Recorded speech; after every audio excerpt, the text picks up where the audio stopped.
that they have to remove me from university and I have to go back to Vietnam. And at the airport, I just saw my mom standing there crying her eyes out because he was so disappointed in me. And I'd like to challenge you a little bit to really get specific on what does happiness mean to you. I think you were just touching on it, but how do we get into a flow state to achieve more? And one of the key things to open flow is, really quickly. It's just so, like you've just gone so deep on that and how many different meanings that can have. Everybody just go back 2 minutes and listen to that again for sure.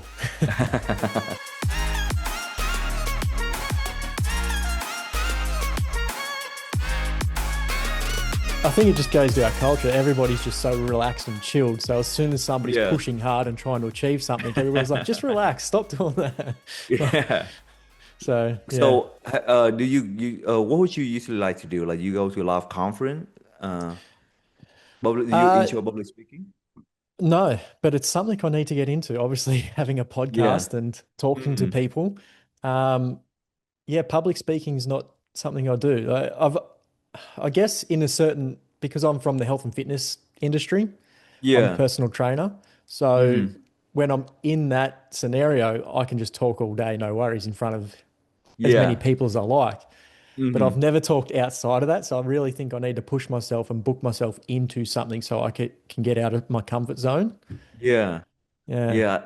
If you can book into like getting out of your comfort zone, right? What kind of field and aspect would you want to talk about?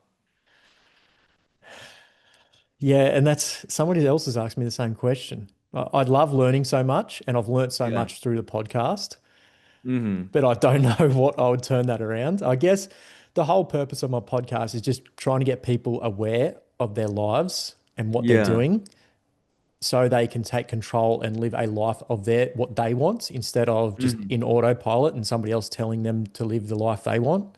So I guess if I could talk about anything, it would be to get people more aware of their overall health, wellness, well-being.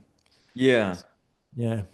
Because I think that's the very gist of the podcast is, like the physical health is the foundation of all your well-being. Similar to, my very first journey into mental health and personal development started with physical health. I grew up overweight. And it's like to be a vessel with a strong mind, you need a strong body. So that's why I really resonated when I'm reading the description of your podcast. I really resonated with it. Yeah, it's one of those things. I 100% agree. And like, obviously being a personal trainer, that's the approach I come from. So if I can get people moving, feeling better, feeling stronger, they start to be more aware of the world around them. So yeah.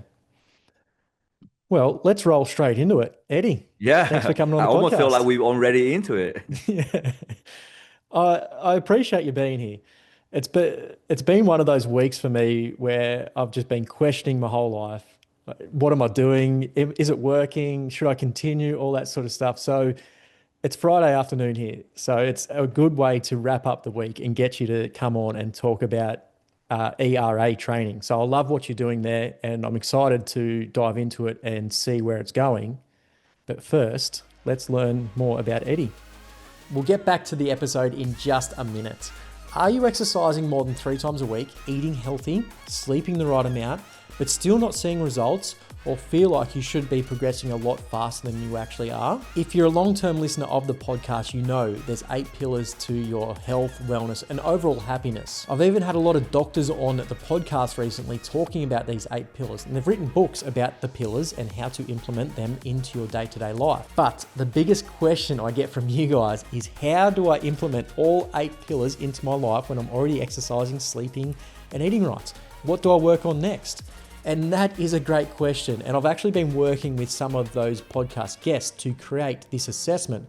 So this true form assessment is 26 questions broken up over the 8 pillars to find exactly where you're at, what you need to be working on, and what pillars are lagging. Because like I said, you're not going to be adding in all 8 pillars. So finding out the exact one that is lagging the most is going to give you the most benefits and give you the energy, the results, and the happiness that you've been looking for. And the idea is that you come back and do the assessment again once you've worked on that pillar to keep building them up over time. This is 100% free, and a big thanks to the guests that did work on it with me.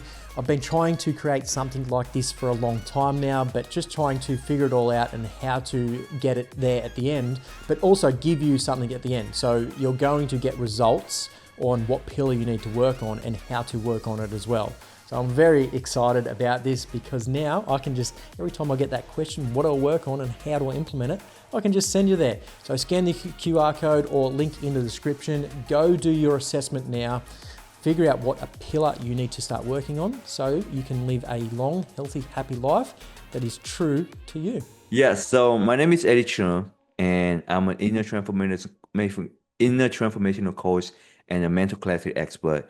And what I do is that I have successful yet restless high performer find balance and enter a flow state so that they can perform not only at their peak but also sustain a long-lasting inner peace. Because truly, the mainstream idea of success has been somebody who's very, have that six, seven figure income, who have that luxury house, luxury car, but at the same time very miserable. And then the idea of somebody who has inner peace is the opposite end, right? It's somebody who, like almost like a monk, have a monastery lifestyle, who go into the wilderness and meditate all day and just reject all material possession, and that's how you get inner peace. So that had always been success in inner peace had always been seemed to be like two opposite ends. But what I want to do, what I want to bring awareness to, is that they can actually coexist together, and not only that, they are meant to enhance each other. With inner peace, your success become much more lasting, much more meaningful, and much more impactful. And truthfully, this whole journey started with my own personal journey. When I was 18, I got a full ride scholarship to study in the U.S. And it was a dream that I spent pretty much all my teenage year working towards this dream. Studying for the TOEFL, the SAT, applying to many many school and writing many many essay. Being a good student, all these things just for this dream. And I remember when I first got this dream, I was so excited. I mean, I can't describe to you, being 17 years old and having worked on the dream for years and years and finally achieving it. I can't describe to you how that felt. So I was on cloud nine, and Where you, were you I was when, born and raised in Vietnam. okay. And you're Yeah. 17 and you got the word that you're coming to America to study. Yes, yeah, to study on a full ride scholarship. And Amazing. I was like, yeah, ecstatic. I was so happy. So in my mind, it's like there's nothing could be wrong now. Like everything's going to be a smooth ride. America is going to be the paradise that I always know it to be. And I remember because the move was going to be all by myself, so all my family and friends going to be left behind. And I remember, just about a few months before my move, one of my really close friend, and then he would just ask me. He said, "Hey, you don't seem to be worried about culture shock or anything like that. Do you even think about that?" And this is almost word for word exactly what I told him. I say, "Culture shock. I love hot dog. I eat pizza like there's no tomorrow. I love hamburger. I watch MTV, HBO, ESPN. Like what culture shock? Like I was so ready for the US, and Jack, I could not have been more wrong. The very first thing I felt right away was the isolation. Yeah, right. Yeah, and I felt this about a few days into my stay in the US. My roommate, who was very kind at the time to invite me to this local talent show that we having nearby our place. In this show, there was people like dancing, they were singing, they were stand-up comedian, like everybody, including myself, was having like amazing time. Hmm. But suddenly, in the midst of this, something suddenly hit me. I looked to my left and then I looked to my right, and I realized that I knew no one here, and Hmm. that the next person I did know and the next person I called family was actually 10,000 miles away. And for a 17 years kid, that was just way too much to handle. So Mm. I broke up crying, and I remember specifically the worst feeling was that I remember telling myself, this is not a dream that I could wake out of. Like this, when I get home, when the show is over, I still have to go to bed, And when I wake up in the morning, this is gonna be my reality for a long time. And that was kind of like the beginning where everything turned downhill. Mm, And after that, there was the culture shock that my friend mentioned. Growing up in Vietnam, the way I connect with people was my sense of humor. But then I learned the hard way is that the sense of humor in the US and the sense of humor in Vietnam is very, mm, very different. In the US, it's very sarcastic. So, I could, from a Vietnamese kid, I just couldn't tell if they were joking, if they were being serious, should I be offended, should I be smiling? And that would just threw me in a loop. And because of that, I couldn't connect with anybody. And so for the first year, I didn't have any friend. mm, And that adding on more to the isolation and adding on to, the homesickness. And on top of everything was the pressure to succeed because now everybody at home know that I work so hard to be here.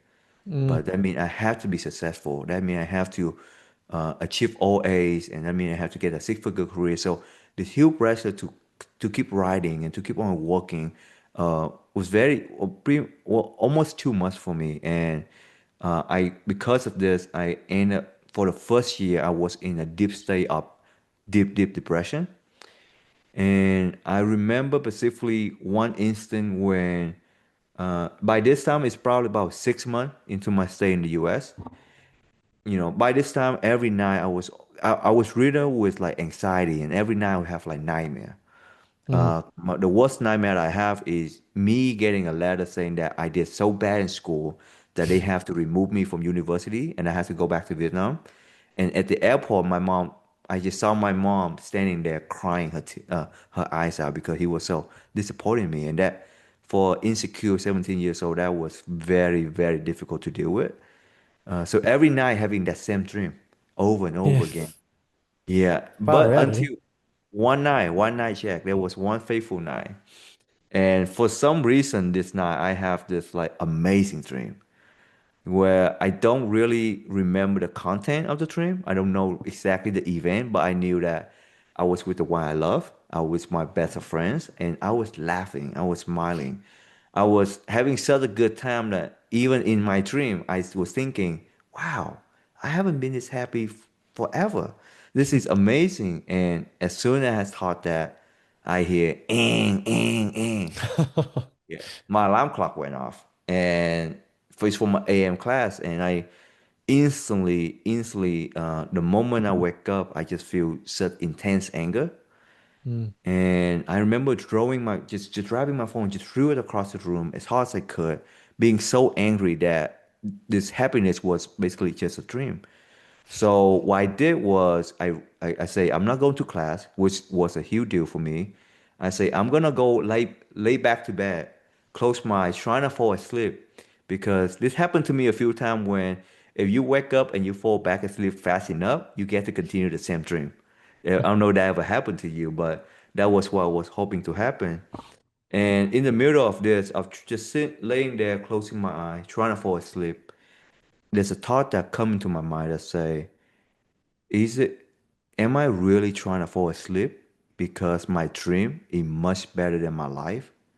mm, That can be healthy. mm, That can be healthy. And that was the first time in my life when I realized that something has to change. And that was really kickstarting my passion in mental health and kickstarting my passion in helping others who's going through the same thing, and especially passion with people who are high performer like me who was and hiding all their depression, all their sadness, all their difficult emotion beneath the accomplishment, because that was what I was doing. I was hiding all my struggle beneath the straight A, beneath the honor roll. So, and that really has been a lifelong journey I'm on. It's been 13 years in that. mm. So that's what got me here today. Oh, I love that. And I had goosebumps as you were telling that story. It not only like I love how you had that dream, that idea Hmm. of what you wanted to achieve. And just like we're probably going to dive into, everybody has those goals and you build it up and you build it up and build it up. And once you get it, if you haven't got that inner peace, it's Hmm. not really what you think it's going to be. And it can lead to Hmm. depression or things like that.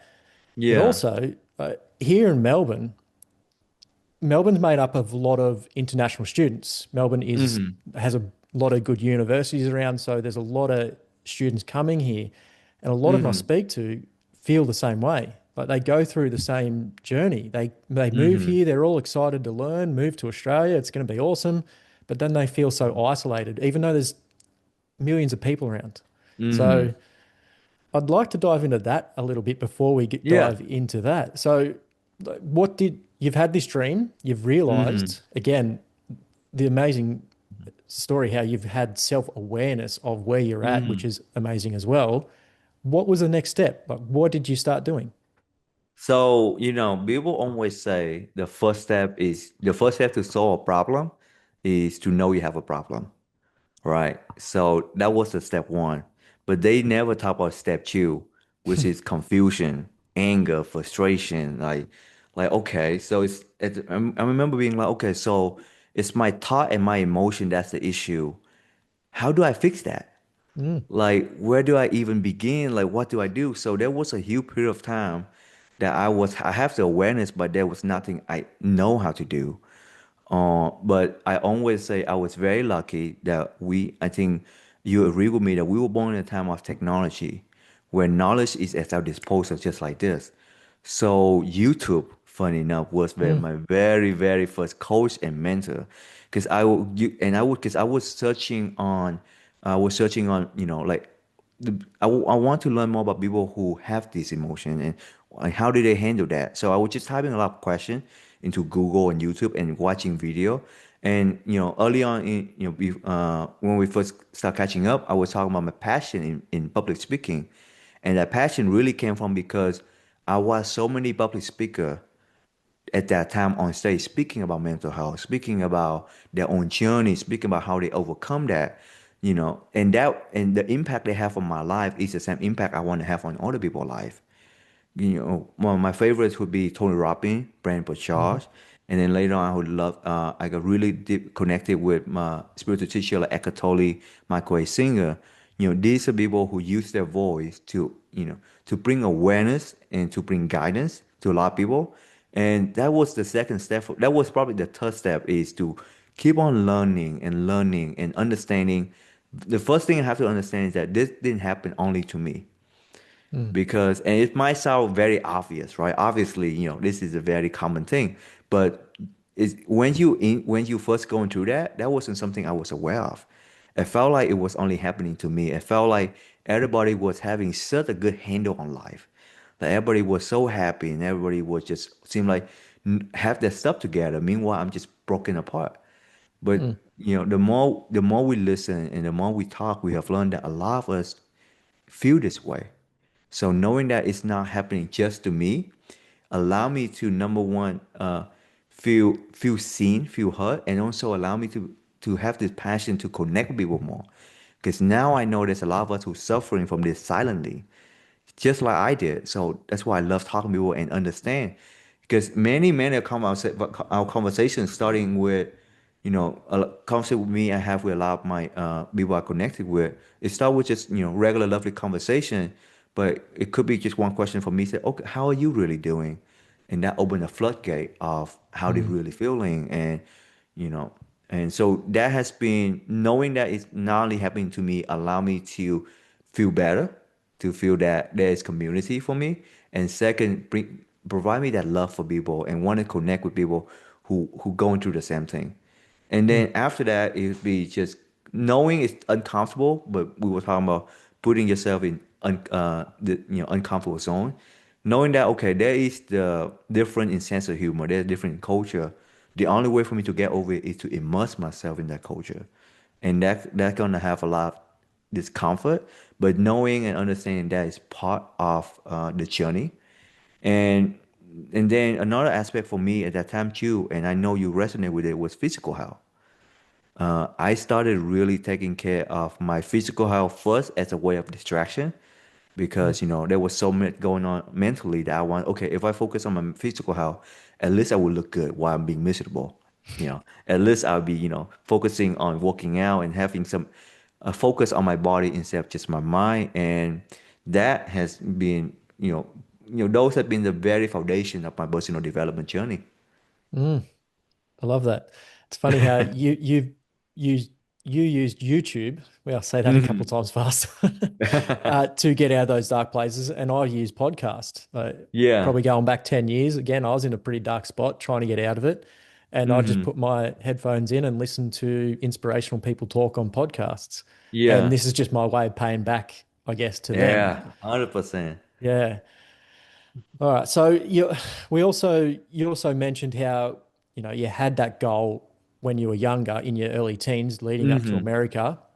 You got that goal and then you went to try and achieve it by moving to America, but it wasn't what you Hmm. thought. It sent you down that spiral. So can you Hmm. just talk about the process, I guess, what you learned or what you're learning now or what you're Yeah. teaching? Like, what should people do when you're anticipating a goal? Like goal set, like Yeah. I find this all the time as well. Like people set goals of like just using a physical thing, like trying to get Hmm. six pack abs. It's Yeah. like I know what it takes to get there, and when you get it, it's not really what you think it's going to be. Like your life doesn't Yeah. change. But trying Hmm. to explain that to somebody, how do you go about setting goals with clients and friends and all that sort of stuff? So this is great question, Jack. Great question. And the reason why uh when we were trying to shift a goal and after that, they almost a lot of time when you talk to high performer, they always describe the feeling of working so for something, but once they achieve that, it's like it's very fleeting. And it didn't have the same impact for them as they would want it to be. And the root cause of that is because we identify ourselves with that goal, and we are that goal become we measure and we attach our self-worth into that Mm, goal. And because of that, and I see this a lot, so that's why people say, okay, once I get that six-figure career, once I get that seven-figure income, wherever that is, I be respected, and I be, I'll be happy. And once they achieve that, they realize that's not what it is, because mm, you cannot attach your self-worth into a fleeting measure, because when you do that, you risk being just as fleeting. So it's always about building the foundation first. It's about being whole and knowing that you already are whole and you already are perfect. And I'm not talking about you already are perfect in a way of like in just a nice saying, right? Because we truly exist in two level. We are human being. So there's a human level, which is where our nervous system or our physical body is. This is where we have all the flaw, and it's we on this level we're always incomplete, and we're always gonna have things to improve upon. But there's a being level. This is our soul. This is who we truly are. This is our being, and on this being level, on this soulful level, we already are complete. It's just we have to understand that on a human level, there's always gonna be things to strive for. But if our identity is rooted on the being level, it doesn't matter what happened on the human level, we will always be whole. And mm, that's how you achieve lasting inner peace in your pursuit of success.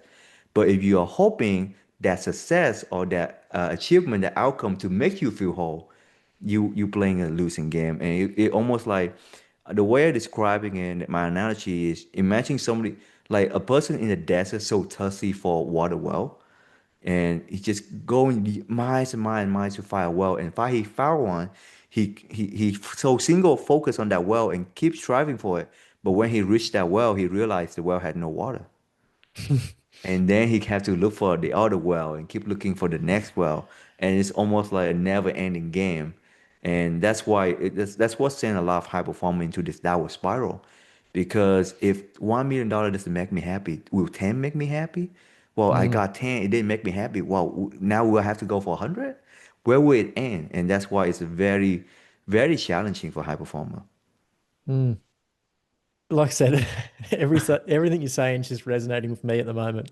I've just had one of those weeks where like this podcast is growing, Mm, everything is going well in my life, and I keep setting these goals. But like you said, I keep attaching like when I get to 1,000, I will, yeah, I'll have like it'll be bigger and it'll be better, and I'll be able to do yeah. this. And then I reach 2,000, and I don't like, so how do I stop myself identifying to a goal? Like Hmm. when I come to that goal setting, what should I be looking at and what should I be doing before I go, okay, 1,000 downloads, that's my goal. Yeah. Like, yeah. Does that And make and sense? and what And what you're sharing is very common too, and this is something I've been through. Mm, That's one of the reasons why I was striving so hard. When I was young, the one goal that I always hear as a Vietnamese kid, that career, that six-figure salary.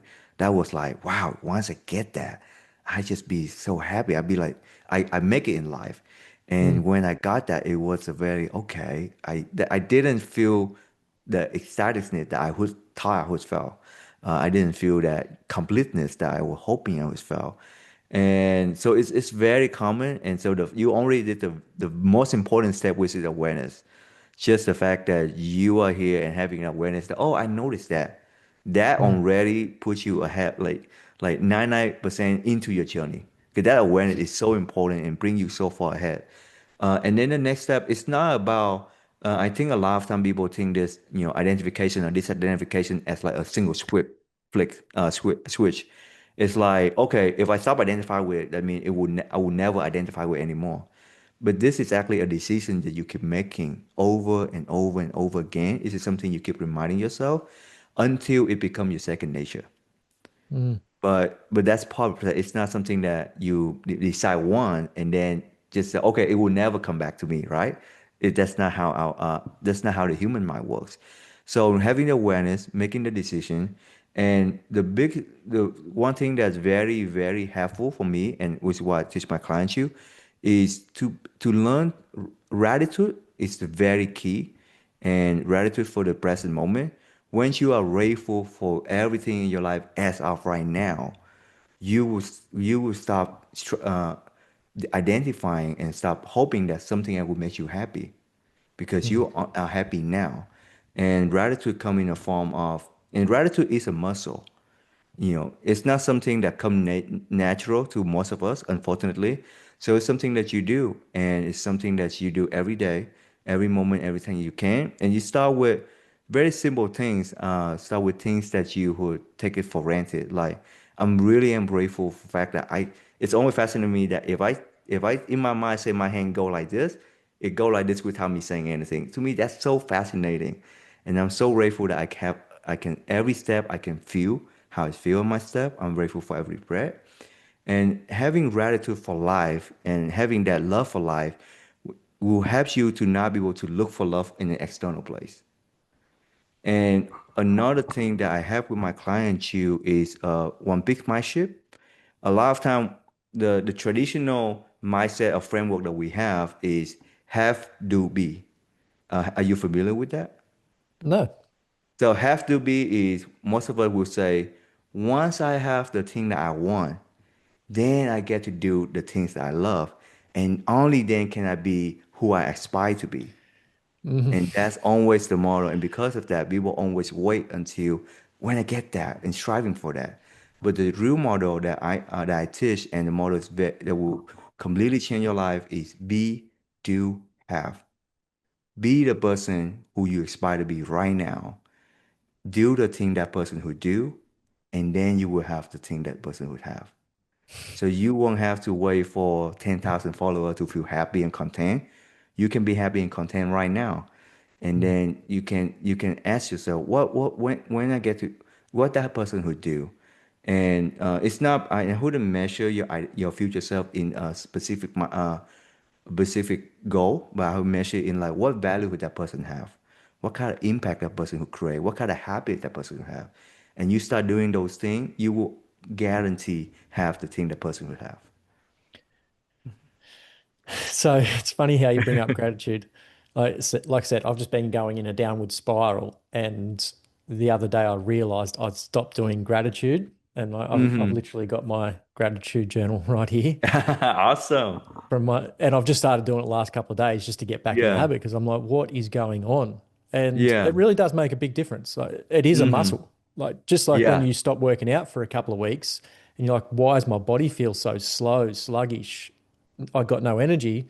It's like, oh, I Hmm. haven't worked out. And you start working out again, that energy, Yeah. that vitality comes back. And it Hmm. literally, same with gratitude. I could not agree more.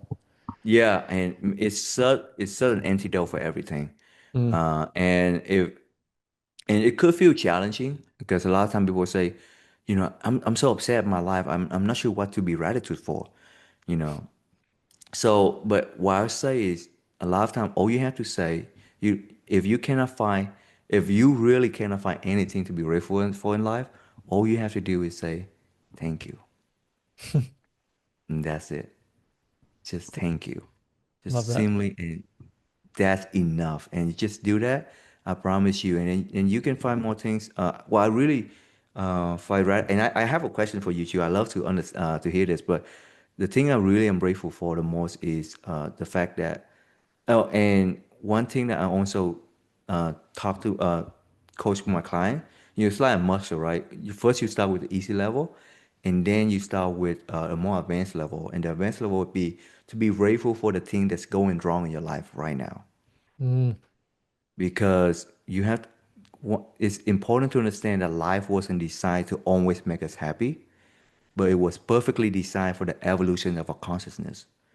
So learning to be happy for the exact thing that's going wrong right now because of who is shaping us to be is a powerful, powerful practice. And even grateful for the difficult emotion. Like what a blessing, what a privilege to be able to feel anger and frustration. Like all these very complex emotions, we get to feel that, we get to be alive feeling them. That, I can't describe to you how what amazing thing that is. Even though it feels uncomfortable, it's such a beautiful thing that we get to be alive and having those feelings. So once you also be able to appreciate that, appreciate the difficult moment, it life will start to unfold to you in a place that the mind could not even comprehend. Yeah, again, 100% agree. And that's the journey I go through with my gratitude journaling. Like last couple of days, I've just been grateful for the things around me. Like I just Yeah. just observation of things around me. And I know I've got previously, you build it up. And then when you can be grateful for those hard times or those uncomfortable times and see the positive in those, pretty Mm-hmm. dark times, it really does start to shift your mind and you really do start achieving Mm-hmm. great things. Yeah. So you said becoming the person to start with. Obviously, Mm-hmm. gratitude is part of becoming that person, but what Mm-hmm. else do we need to do to become the person we want to become? Well, first, is to really know who is that person. And in coaching, we have an exercise that called your highest self. And this is when we really really ask and dive in deep. Okay, how is your highest self stand? Like physically, and physical and mental spirituality, they all go together. Mm, Physiology is so important. So really, one of the first things is how would that person stand? If that person have a name, what would you name that person? My highest self is the world changer, right? And when I step into it, my chest is standing out, and like it's just like almost like standing in a Superman. This is how I'm imagining I'll be standing on a world stage speaking. And once you step into the phrase, then what is important to this higher self? What value is driving this higher self? What kind of impact does your higher self want to have? And once you really really understanding, and not this is not understanding of just intellectually, but it's understanding intellectually, physically, and spiritually and energetically this higher being and the energy of this highest being, highest self bring, then you can fully step into it, and from that place you can decide what to do next. mm, So, and we go through an exercise to really go deep and really design, really, really allow your imagination to to see this best self. And it reminds me. I love movies. So one of my favorite actors is Matthew McConaughey, and I think you're familiar with his speech at Oscar when he say, my hero is always me 10 years ahead, and everything he does is with the hero as a guidance. So once you and knowing your higher self is so important, especially in difficult time. You can simply ask, well, what would for me, I ask, well, what would the world changer do in this situation? How would he react? How would he act? How would he behave? How would he treat other people? And then you do those things, mm. and that's create that alignment between you and your higher self. And it's like slowly and slowly you will reach that.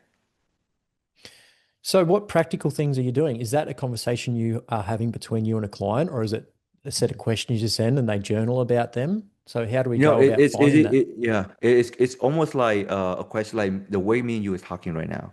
It's a Mm, conversation. It's the question. A lot of the coaching is more listening than speaking because it's the most important job of a coach is to listen to what's not being said. mm, So it's about listening and understanding the other person, understanding where they're coming from, understanding their value.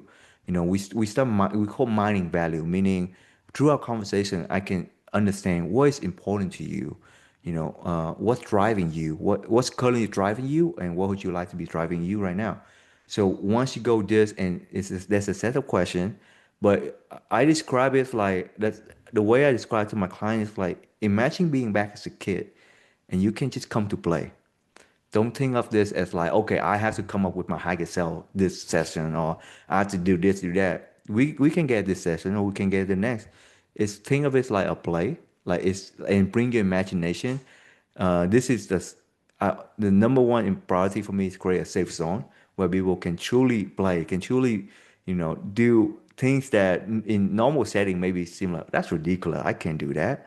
But in the safe space, we get to play. We get to be kid again. We get to put the imagination. We can imagine, man, if my higher self doing, if in a perfect world, what would that look like? What my higher self look like? So it's not that's definitely a method to the madness, but at the same mm. time, it's a very playful thing. It's a thing where we get to be very imaginative and step into it energetically because it's very important to do coaching on an energy level and a spiritual level than just an intellectual level.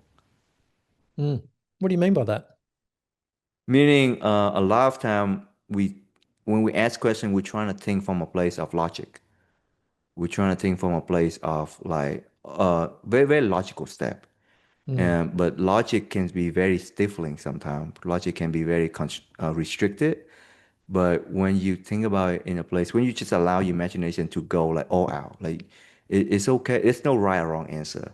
Your higher self could maybe be able to fly. We know that's not true, but maybe to you it means something, and it's on an energetic level. It's like one of my clients say, my higher self is a Superman Mm. that have all these superpower. Obviously, we know in it's not that, but it's the energy level, being the energy of having that power. So it's an invitation to play, and living logic is there, but not being tied out by it. I think that's a great point because a lot of Hmm. people, again, when they're setting goals, it's very logical. It's like this, and they don't allow themselves to just think and be free Hmm. and imagine what they could actually achieve. Hmm. Yeah. So, how did you get to the world changer? Like you said, 13 years ago, you went through the dark time when you've come out of Hmm. it. So let's talk about from 13 years ago to now. How have you Yeah, become the person you are now?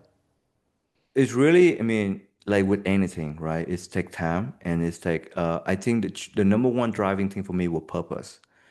uh, During this really tough time and during this, I call it dark nights of the soul, I have a very spiritual experience. I'm not a religious person, but I have a deep connection and deep relationship with God or the universe or higher being.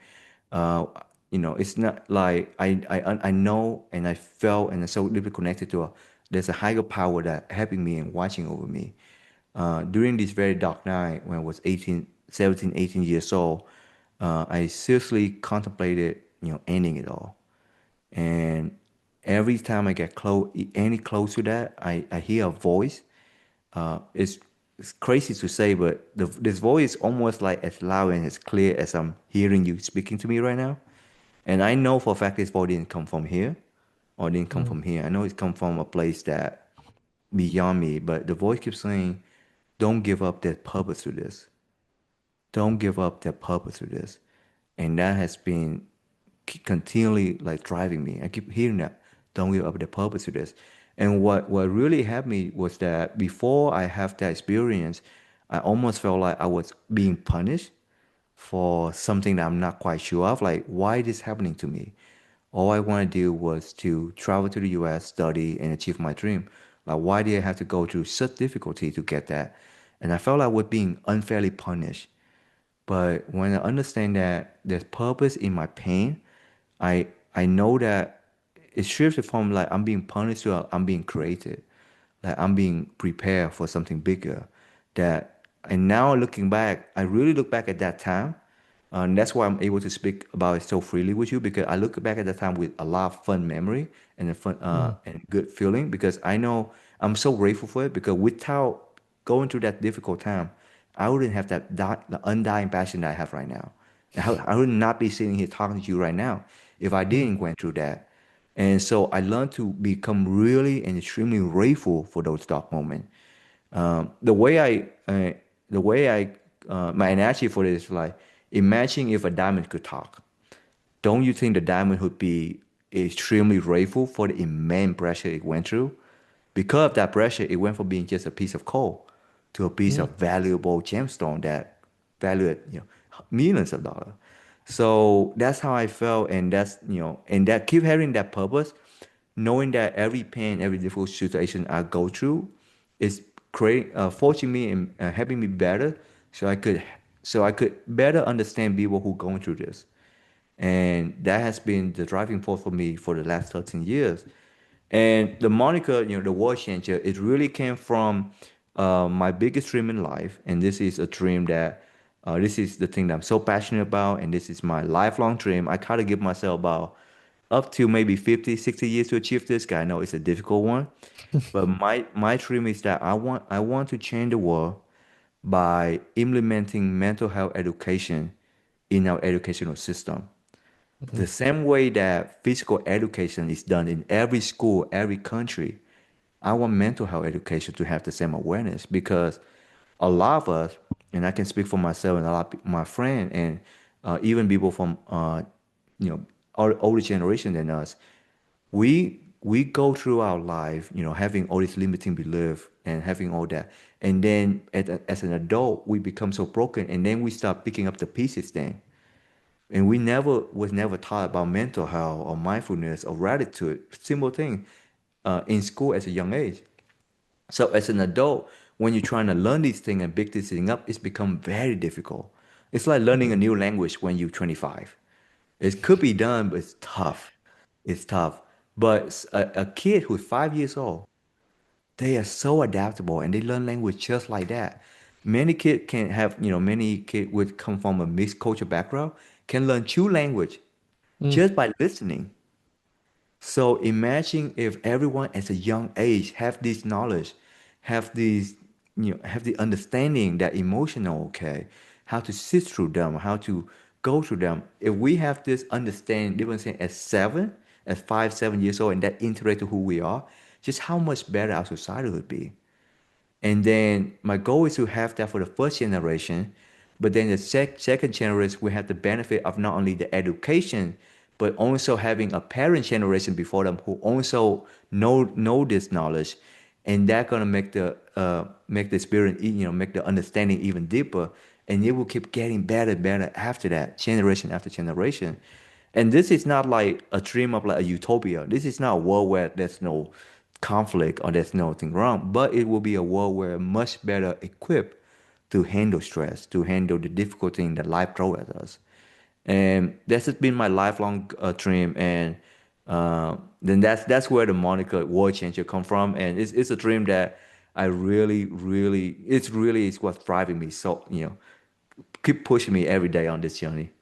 Yeah, I love that. And there's no reason why you can't achieve that because, like you said, Hmm. if you can start making those changes now, in a couple of generations, it will have a massive impact.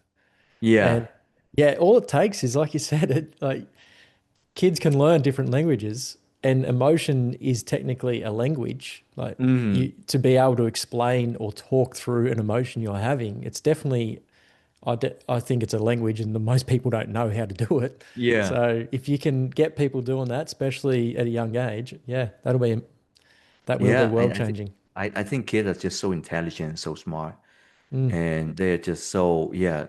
It's so amazing to me, the power that kids has, and they truly are the future. And it's also stemmed from me at that young age, wishing this is what I had. yeah, Like I was wishing, like I wish I knew how to handle this emotion, as a young age. But if I didn't go through that, I wouldn't have this passion. So And this is also a dream where I like to enroll as many people as I can because I know, I'm realistic enough to know it's not something I do by myself. Mm, But I think I feel very fortunate that our generation, we have a much bigger conversation about mental health.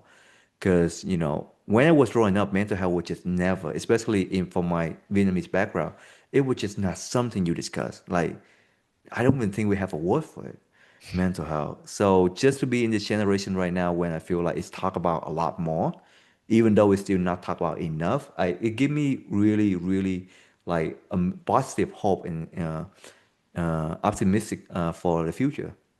mm. Yeah, it's funny. I know a few international people here as well from South America, South Hmm. Africa, sorry. Yeah. And a lot of their cultures, tribal cultures, don't have the word for depression. It's just never talked Yeah. about.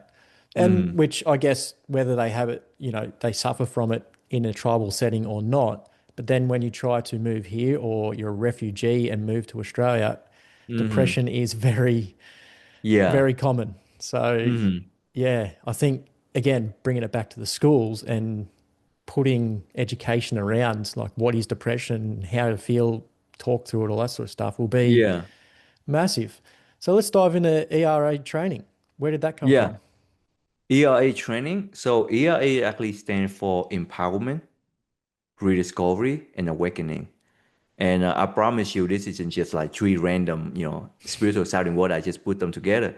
This is actually the exact coaching framework that I developed and apply not only to my personal life, but to my coaching because it's always start with empowerment.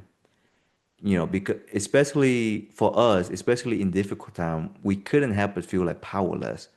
We felt like change can only come from without, come from the external circumstances instead of within. And that's why, like we mentioned, we say things like, once I get that promotion, I be happy. Once I in that perfect relationship, I be fulfilled. So we keep thinking that change or the power to transform come from something outside, but the truth is it come from something within us and can only Mm, be within us. And a lot of people ask me, okay, that's so nice, but how do you empower someone? And there's actually a lot of way to do it, but the main two way is number one, I use what we call acknowledgement and not compliment. A compliment is saying something nice to make you the other person feel good. An acknowledgement would be putting a bright light on the strength that they have, but they are too close to see. A mm, compliment would be like, Jack, you look great today. The haircut, the beard, absolutely love it, man.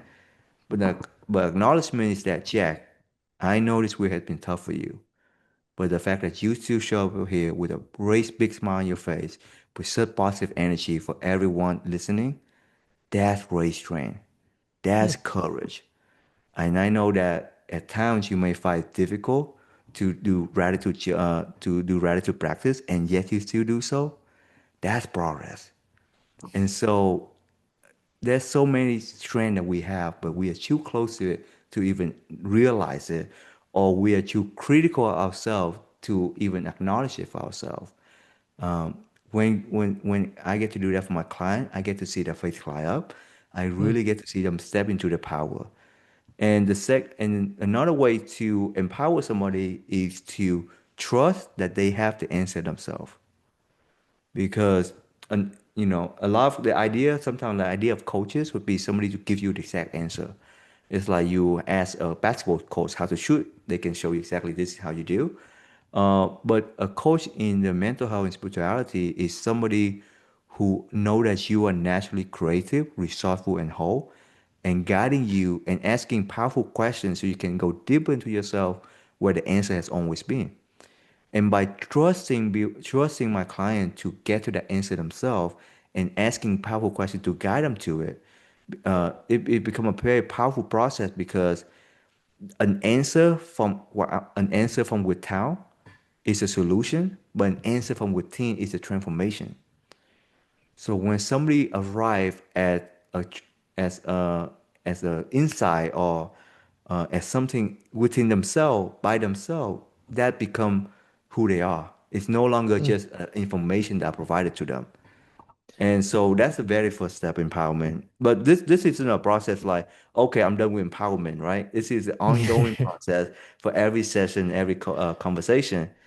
And then the second thing that we do would be Before, rediscovery. sorry, Eddie, before Yeah. you go on to the next one, have you got any examples of those questions that you would get to ask a client that Yeah, to look the, internal? the best question, well, it's different for everyone, right? The question Yeah, of always course. be tailored to what you're saying. But the number one question that I always ask is, what about that is important to you? Mm, Like you were mentioning about you wanted to put yourself out in a comfort, in out of your comfort zone. I'd like to ask you, what about that is important to you? mm, And from there you can start thinking maybe the impact you like to have or the personal role. And from there you're able to go in many, many different directions. Because a lot of time we say we want something, but we don't take the time to think, okay, what is exactly that I want? What's my soul really want? So it's about asking questions that we normally don't ask ourselves, and we don't normally give ourselves the time to sit and ask this question. Um, that's what a coach does. mm. Why is that important to you? That's just Mhm. so easy, but just so powerful. As soon as you said Yeah. that, in Yeah. regards to what I was talking about, trying to go outside my Hmm. comfort zone, I was just like, my mind already started ticking. Right. Yeah. So it's, Hey, yeah, if you don't mind, I know we're on the podcast and many listener. yeah. I love to actually ask you the question. And just one quick correction. In coaching, we always say the word what and not why, because why could be very uh how to say, like it could have a very blaming energy to it. Most like, why did you do that, right? Compared Uh, to what was the reason did you do that, right? So when we ask why, it have a much more inviting and opening energy to it compared to why. So that's the only minor twist I add. But I would mhm. also love to dive deep if you don't mind. Well, what Mm. about putting yourself out of the comfort zone that's important to you? I want to reach more people. I Mm-hmm. think, again, bringing awareness to more people is a big passion of mine, and I do want to help people find their true form. Mm-hmm. So, what I want to do is learn how to speak to more people in different settings because, again, like I was saying, I'm very comfortable in this setting, in a gym Mm-hmm. setting. Outside that, I'm not comfortable at all. I get very shy, Mm-hmm. introverted. So, Yeah. and I know that's stopping me from achieving my goal of helping people find their Mm-hmm. true form. So, Yeah. I need to get outside that comfort zone and talk in different scenarios so I can do Yeah. that. What I already love about you is that your why is rooted in other people. Mm, Is that the reason why you want to put yourself in this difficult situation is not to your own personal gain, but it's so that you can reach as many people as you can. So that one right there is, I can really tell your value is like in service and helping other people. So an impact. So that's already speak a lot about who you are as a person. mm. And I see what you did there. That wasn't a that compliment. that was an acknowledgement, ladies and gentlemen. A Exactly. sympathetic. No, I appreciate that. I appreciate it a lot. Mhm. Mm. And I love to because I'm generally just curious. What's the what's the someone reaching their true form look like for you? But happy. Mm-hmm. Like it's just that simple. Again, I Mm-hmm. work with a lot of people that, you know, want to change the way they look because if they think they change the way they look, they're going to become happy. But Mm-hmm. again, like we're talking about, they're associating themselves with a goal. Like once I lose 10 kilos, I'm going to look better, so I'm going to be happy. Mm-hmm. So I think like helping people find their true form first and being happy, it Mm-hmm. doesn't matter what they achieve, they're going to be happy. Yeah. Mm, Does that I make love sense? that. Yeah, no, that make a lot of sense. Yeah. And my next question would be for you personally, what's the your true form look like? Again, that's what I'm trying to figure out myself. That's the reason why I have a Mm-hmm. like guests like you on the podcast. Yeah. Um, Again, happiness. Mm-hmm. Like I think I've spent a lot, like probably my whole 20s, just trying to impress other people and Mm-hmm. going so far away from my true form in Mm-hmm. what I thought, if I made, again, probably comes back to that trying to, make it about other people. I thought if I made other people happy, that would make me happy. Again, trying to find that Mm. happiness externally instead of internally. Gotcha. So I think, again, probably last, half a decade, I'm just trying to find my true form, which is my happiness. hmm And I'd like to challenge you a little bit to Mm, really get specific on what does happiness mean to you? mm,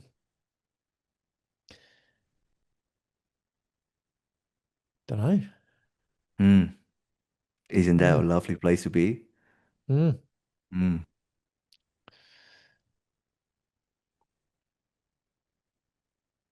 yeah. I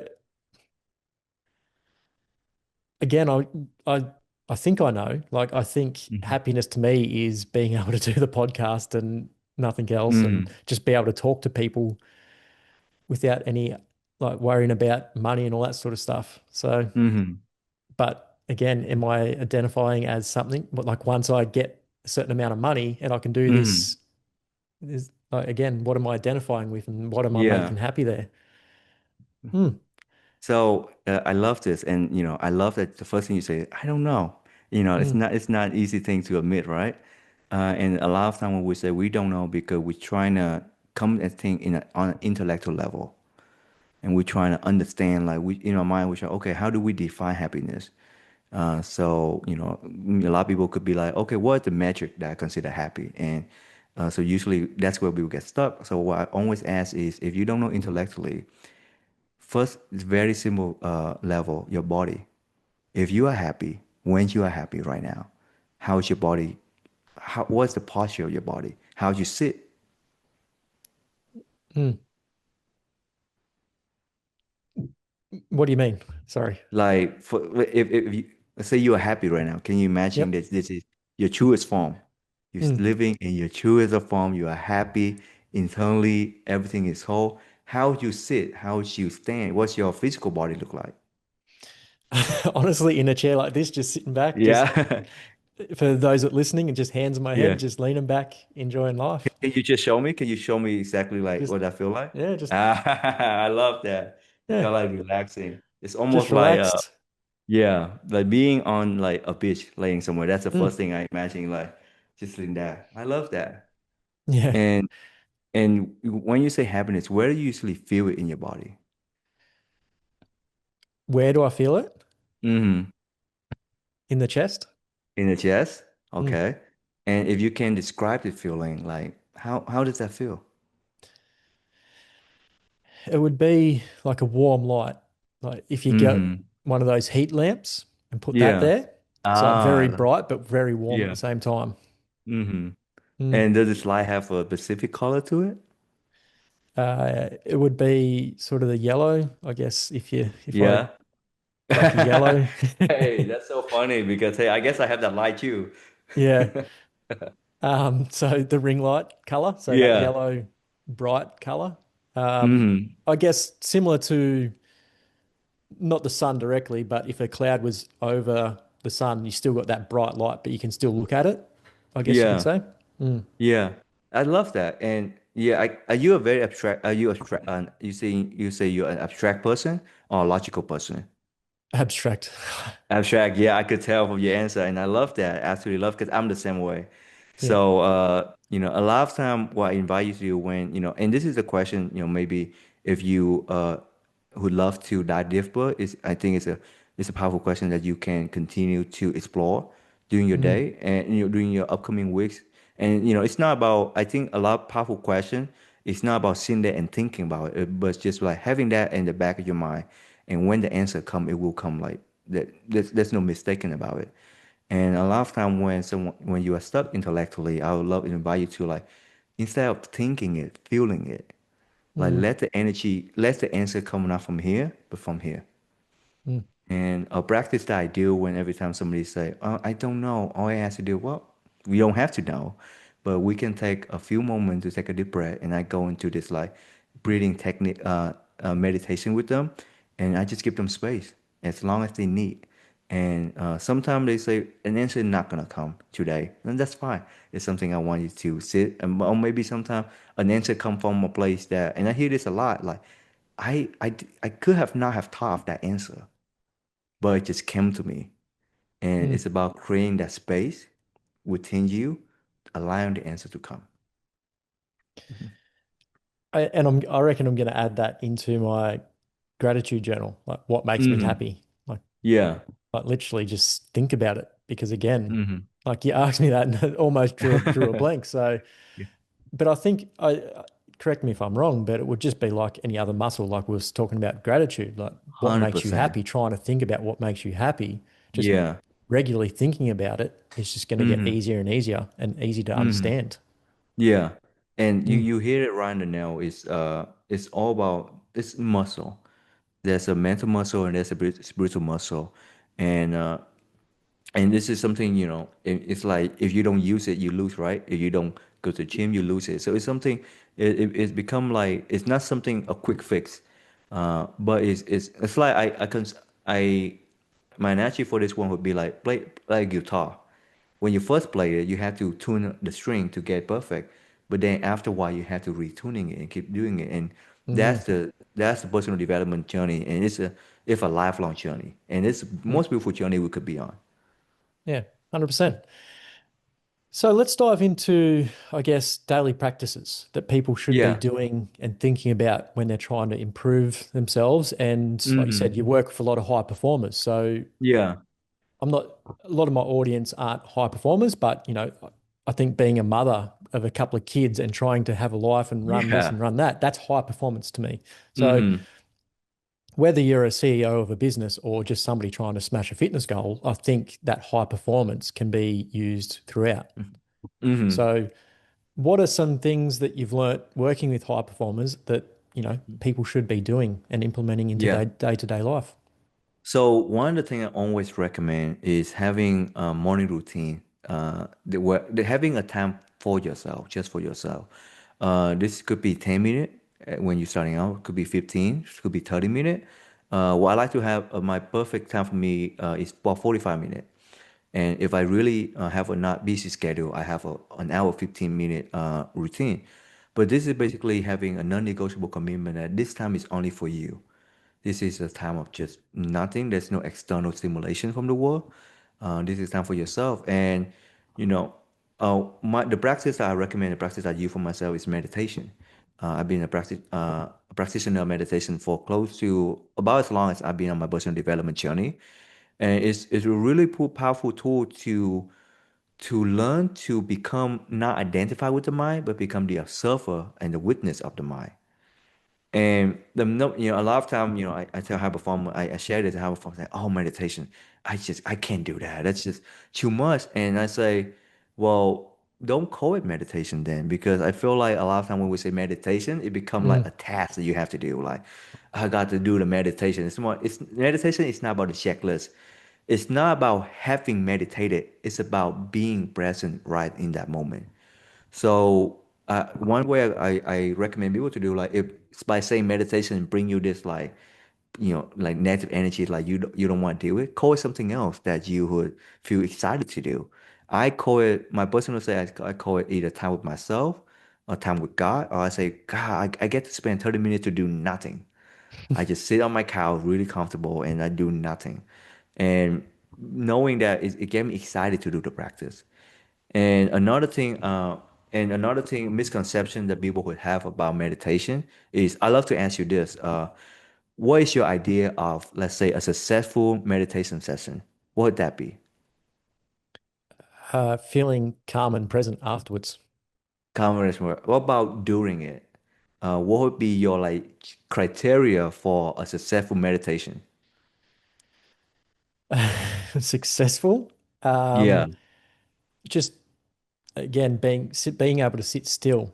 I get like Mm-hmm. not not thinking because you're always going to be thinking. Well, I Yeah. always think, but just Mm-hmm. sitting still for 5 minutes, 2 minutes, 20 minutes, whatever I've got. Being Yeah. able to just sit still Mm-hmm. and pay attention to my thoughts.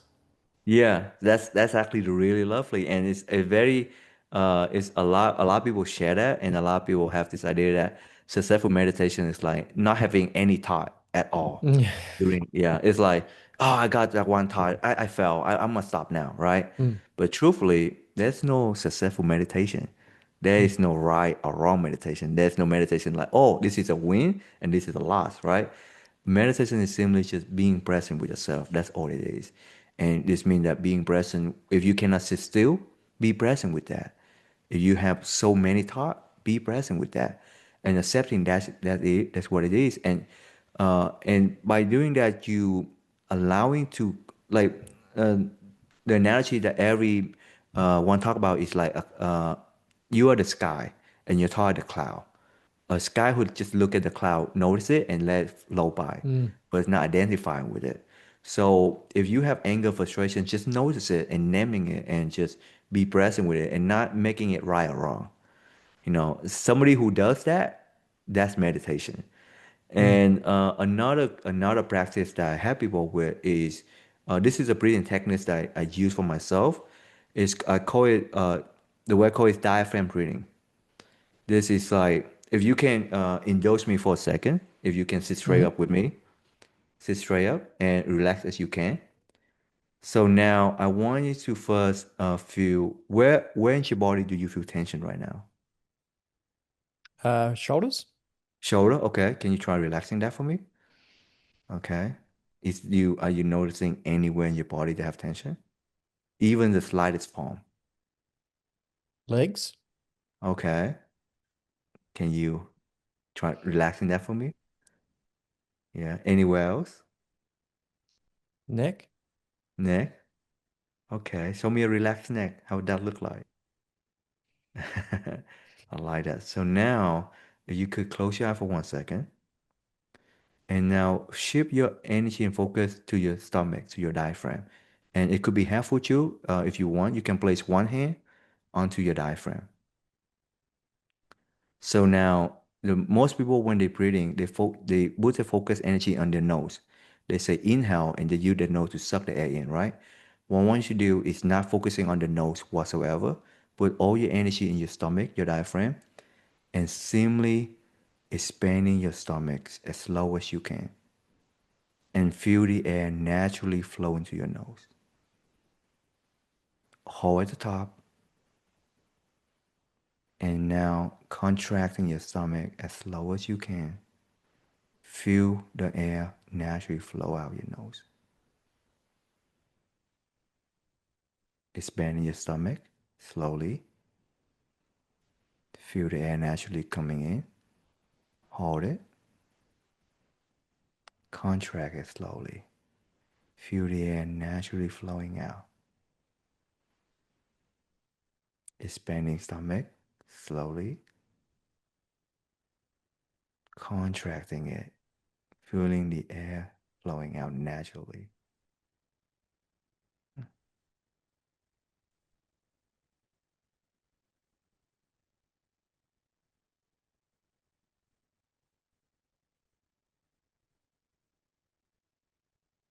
You're doing amazing, man. How did that feel? It's amazing. Like I said, just taking it from where you usually breathe from into your belly, Mm-hmm. it just changes Yeah. the way you breathe. And what it really does, the whole practice is moving the energy instead from the mind, moving it down to the body. Mm, Because on the body level, you are always present. On the body level, there's no story you're telling yourself, or there's no conflicts.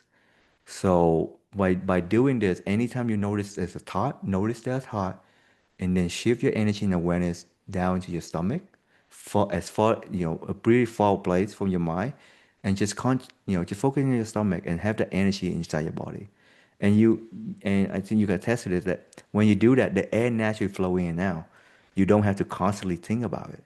mm, So by doing this, and there's many other things you could do, but I would highly recommend anyone who's trying to pick up meditation to do this. And you could do it for 2 minutes, 5 minutes, whatever the length that you do. If you are just present with whatever is, it doesn't matter the technique. You don't have to do any technique. Just be present with whatever is. You have successfully meditated, mm. and it's been one of the most transformative practice I have in my life. It's to me, it's like going to the gym physically, mentally. Yep. Yeah, I agree. And a lot of people take breathing for granted and they don't actually breathe properly. 100%. So, Yeah. and it's something you're going to be doing. Like a workout you have to add in and make time for and all that sort of stuff, but you are breathing. So if you just pay a bit Hmm. more attention to it, it's going to make a huge Hmm. difference. Yeah. And Um, I love to ask you this just real yep. quick because you're a fitness coach. When you exercise, is your energy in your mind or is your energy in your body? Uh, I think that comes with experience. Yeah. So I think a lot of people start within their mind, Mm-hmm. uh, because you have to think about where the weight is, what weight you're lifting, how many reps I'm Yeah. doing, am I feeling it right? Am I doing it right? All that sort of stuff. Mm-hmm. But once you do it for long enough and it becomes second nature and you just know how to use your body and work the muscles Mm-hmm. that need to be worked, you don't have to think and you can just feel. Yeah. And I think that's like you get all these whatever sports, professional sports players and bodybuilders, all that sort of stuff. Yeah. They know that, but whether they actually know it or they've just, you know, been doing it for that long, they are doing that. But it's just one thing I Mm-hmm. think a lot of people don't talk about at that elite level of just Yeah. they've been doing it for long enough, they just can feel it within their body and not have to think about it. I think that's Mm-hmm. why they're at the top of their fields. Yeah. And Mm. so I got news for you, Jack. You are a meditation teacher. Because Yeah. working out and fitness is a meditation. Yeah. That's the one thing I want to bring up to you is we will have this idea of meditation is that you have to sit in a dark room, close your eye, and that's the only place you can meditate. The true meditation is can be done any moment in your life. It could be when you are walking, when you are working out. And that's why, and I know you agree with me on this. A lot of time we work out, we after workout, we feel so relaxed. It's almost like we have the same effect, the feeling that we have meditated Mm. because all energy is in the body and the body is always present in the moment. Even when there's anger, frustration, you are present with that emotion. There are no other story that you're telling yourself if all your energy is in your body. So I think what you do in the fitness is so important in the spiritual and mental aspect as well because of that. Mm. I had a guest on a couple of weeks ago and I asked him a question. One of his answer was walk and talk is just a Yeah, general thing you should be doing. But 100%. walking and thinking, I think is a good way. Just getting out in nature somewhere, in a park, Mm, on a footpath, anywhere, just walking and thinking could be a mm. meditation as well. As long as you're Yeah, not got your as long as, headphones in yeah. or something like that. Exactly. It's all about, just being present. That's Mm, meditation. So mm, it's never have to, you don't, that's one thing I want to bring awareness to is uh, you don't have to be in a room and you don't have to have a fixed idea of what a meditation would look like. You can mm, meditate anytime. You could be driving in stuck traffic and meditate. mm, You could be, and one thing that, because you mentioned what do I help with high performer, one thing that I help high performer do too is learn how to be mindful even when they're working. Because a lot, in a work environment, especially in the office, right, it's very mind heavy. I came from an engineering background, so it's always like my, do, thinking constantly, and you feel so exhausted. And why, why I help high performer do is how to work and how to meditate while working, how mm, to be mindful. And one of the thing that I suggest is try typing slower. Which high performers like, what? That's so against my nature. mm. But if you just really type slower, you don't have to be, as slow as you, but just bring more awareness to your fingertip, right? Even more awareness to what's your feet feeling right now. Having some awareness, having some energy in the body, and not everything just in the mind will be such a huge difference for you at the end of your day. And Mm. that is something you can test right away. And it doesn't require any level of expertise or any knowledge beforehand. Just be more mindful of the energy in your body while you're walking. Like what you feeling right now. If you're touching this mouse, right, for your computer, feel that. If you which resting your hand on the table, feel that. Having some awareness into that will bring such a difference for you at the end of the day. I guess you're transitioning into the next thing I want to talk about and flow, which is flow state. Yeah. Can you explain flow state? And I think you were just touching on it, but how do we get into a flow Hmm. state to achieve more? Yeah, so and actually it's a great question. I'm actually going to give you two answer, two Hmm. definition. I will give you the mainstream definition and I will give you the ERA coaching definition. Okay. Yep. The mainstream definition of flow is described as effortless effort. Mm, This is when things just come naturally to you, right? And you hear this a lot when people who writing musical pieces or people who writing a book. Every people who have done a masterpiece, they always describe first a period of time where they struggle, or sometimes they call writer block, and then if they stay there long enough, they will move into a place where it's like almost like a floodgates open, where ideas just come. And you hear this a lot about author of great books. They will say Mm, things like, it's almost like the book write itself because it's effort, but it feels so effortless. And that's the mainstream idea of flow. And that is very relevant. However, the issue with that is that because of that, people think of flow as exclusively onto high performance, onto mm, productivity, meaning that to achieve flow, you have to be doing a task or you have to be in your office or at your workplace. But true flow in AI coaching is the flow that we're going to be working together. It's actually the flow that you will feel in every moment of your life because flow is our nature. So I would like you to think of yourself as like a river. It is the river nature to flow. The river doesn't have to struggle to flow or try hard to flow. It's always going to be flowing. But what's blocking it is this big rock and stone of anxiety, of discouragement, of self-doubt, of the limiting belief. So it is those block that we have that's stopping our flow.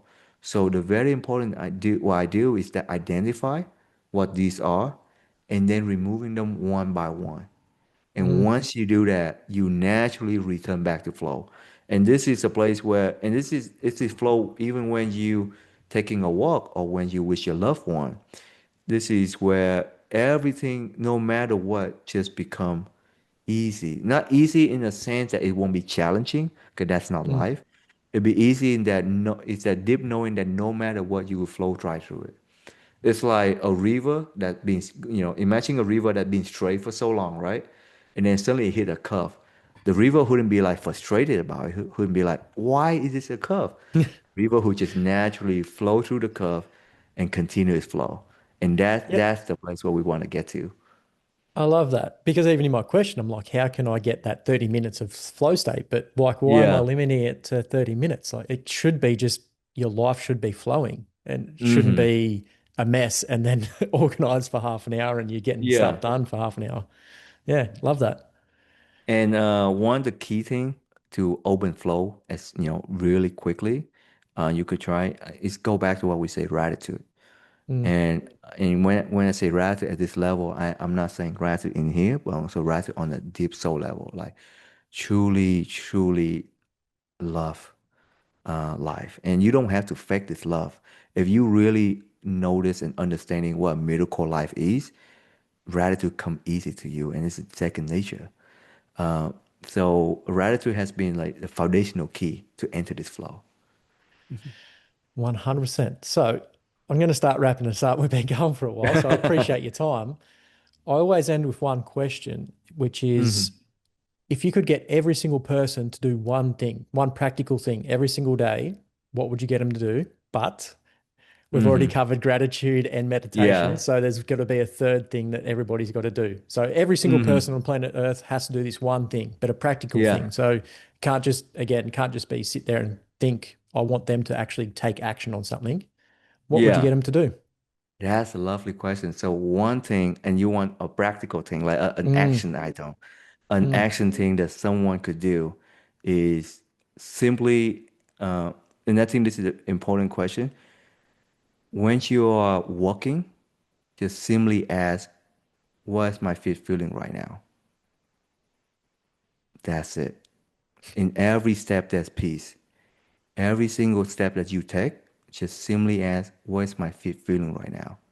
And feel that. And once you, and this is every step that you take become a mini meditation for you. mm, And just by doing this, by being, all this does is that it bring more of our energy from a mind level, because on the mind we always live in the past or future, and neither of them really exist. They are all figment of imagination. What you consider the past didn't happen in the past, it happened in the now. What you're thinking in your mind right now is a recollection of that. And what you're thinking about the future isn't a guaranteed thing that happen in the future. It's only a prediction on imagination. So once you in the mind level, you're always not here where reality is. So when you simply asking yourself that question, it brings you to back to here, the only place where life unfolds. Eddie, that's a perfect place to end it. You've just something so simple of think about where your foot is and what it's feeling. And it's just so, like you've just gone so deep on that and how many different meanings that can have. Everybody just go back 2 minutes and listen to that again for sure. So where can people find you? What are you up to in the future and what can they look forward to? Yeah, so everyone can find me at my Instagram, which is Eddie Truong underscore error. Eddie Truong is spelled EDDIE as in Gary, and underscore ERA. And then you can also find me on my website, eddietrung.com. And one of the things I recently released is I released my book called The Digital Freedom Guide. This is helping people overcoming with phone addiction, technology addiction, which I think has become such a silent pandemic. Because unlike drug or alcohol, which society knows is bad and everybody's trying to fight against it, technology addiction is something that become normal and that become socially acceptable, and that's why it's so dangerous. So this book can be found on my website, and it's also at book.editune.com. And I really appreciate you having me on, and I really appreciate your listener. So I like to give them a gift. If they can use the code ThankYou100, they can get the book completely for free. And I think that will create such a big change. And because when we talk about blocking the flow, technology addiction has become one of the bigger block for everyone flow in our current society. So hopefully that book will bring a lot of value to you. And yeah, if anybody want to connect, feel free to connect me directly on my website, which will also have my email, era@editune.com, or my personal Instagram. Sweet. Appreciate the book as well. I'm definitely going to Yeah. jump into that. And then I'll have to get you back on for round two and we can dive into everything technology, addiction, and all that sort of stuff and how to Yeah, overcome it. Jack, I love it, man. Anytime you want to have me on, I'll be there. Promise. Appreciate it. What is up, everybody? Thanks for being here at the end with me. Obviously, you've enjoyed the episode, but did you notice there was no intro and I don't run ads through the podcast? I don't want to break up the conversation with sponsors telling me to tell you to buy certain products or services. I just want to bring you the best possible conversations that are going to help you live a long, healthy, happy life that is true to you. So in return, all I ask is that you interact with this podcast. Like, subscribe, comment, 5-star rating wherever you're listening. Most podcast platforms have some sort of algorithm now. So the more you interact with the podcast, the more people I'm going to reach to help them live a life true to them as well. Or you can copy this show link and send it to one family member or friend that you will think will benefit from it as well. They'll appreciate you've done that, and I'll appreciate you've done that. You'll be appreciated all over. I would love for you to check out the next episode, so make sure you go and listen to that as well, and I'll see you over there.